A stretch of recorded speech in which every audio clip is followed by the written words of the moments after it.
നിങ്ങൾ 40 വയസ്സ് കഴിഞ്ഞ ഒരു സ്ത്രീയാണോ എങ്കിൽ നിങ്ങളുടെ ജീവിതത്തിൽ ഈ 5 വൈറ്റമിൻസ് വളരെ പ്രധാനപ്പെട്ടതാണ്. Number 1 is creatine. 40 വയസ്സിന് ശേഷം സ്ത്രീകൾക്ക് ഏറ്റവും ആവശ്യമുള്ള സാധനം ക്രിയാറ്റിനാണ്. ബട്ട് അൺഫോർച്ചുനേറ്റ്ലി ഇതാരും തിരിച്ചറിയാറില്ല.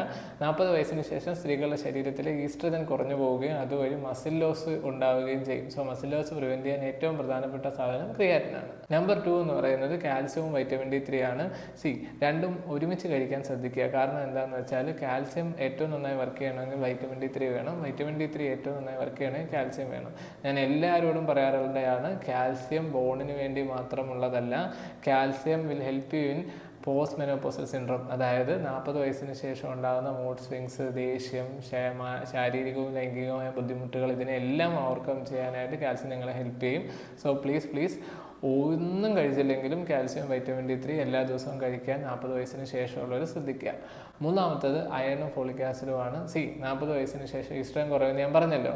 അതിൻ്റെ ഭാഗമായിട്ട് നമ്മുടെ ശരീരത്തിനകത്ത് RBC റെഡ് ബ്ലഡ് സെല്ലുകളുടെ എണ്ണം കുറയാനും ഉള്ള റെഡ് ബ്ലഡ് സെല്ലുകൾക്ക് ആരോഗ്യം കുറയാനുള്ള സാധ്യത വളരെ കൂടുതലാണ്. സോ അതുകൊണ്ട് അയണും ഫോളിക് ആസിഡും സ്ഥിരമായിട്ട് കഴിക്കുക. അത് ഏറ്റവും പ്രധാനപ്പെട്ട ഒരു കാര്യമാണ്. അടുത്തതെന്ന് പറയുന്നത് ബയോട്ടിനാണ്. സോ ബയോട്ടിൻ എന്തിനാണെന്ന് ചോദിച്ചാൽ നമ്മുടെ സ്കിന്നിൻ്റെയും മുടിയുടെയും ഹെൽത്തിന് ബയോട്ടിനും അതോടൊപ്പം തന്നെ വൈറ്റമിൻ ഇയും വളരെ ഇമ്പോർട്ടൻ്റ് ആണ്. സോ അഞ്ചാമത്തെ കാര്യം കൂടെ ഞാൻ ഒരുമിച്ച് പറയുന്നത് വൈറ്റമിൻ ഇ ആണ്. സോ ബയോട്ടിനും വൈറ്റമിൻ ഇയും, ഞാൻ ഈ കാൽസ്യം വൈറ്റമിൻ D3 പറഞ്ഞ പോലെ തന്നെ ബയോട്ടിനും വൈറ്റമിൻ ഇയും സ്ഥിരമായിട്ട് കഴിക്കുക.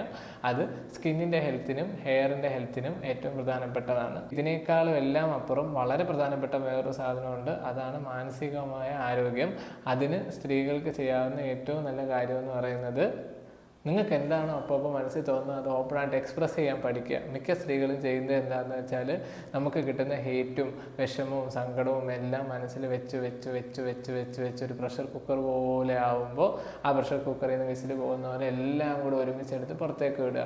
അതിനെയാണ് നമ്മൾ ഡിപ്രഷൻ, അതേപോലെ മൂഡ് സ്വിങ്സ് എന്നൊക്കെ പറയുന്നത്. അത് നിങ്ങൾക്ക് ആർക്കും ഉണ്ടാവാതിരിക്കട്ടെ. സോ നിങ്ങളുടെ മനസ്സിൽ എന്താണോ തോന്നുന്നത് അത് അപ്പോൾ ഓൺ ദ സ്പോട്ടിൽ ആരാണോ നിങ്ങളോടൊപ്പം ഉള്ളത് അവരോട് എക്സ്പ്രസ് ചെയ്യാൻ പഠിക്കുക. എല്ലാവരും ആരോഗ്യമായിട്ടിരിക്കുക. നിങ്ങളെല്ലാവരും ഞങ്ങൾക്ക് വേണ്ടി ജീവിക്കുന്നവരാണ്. സോ അതിനൊരു വലിയ താങ്ക് യു. എന്നിട്ട് എല്ലാവർക്കും ഒരു belated happy international women's day.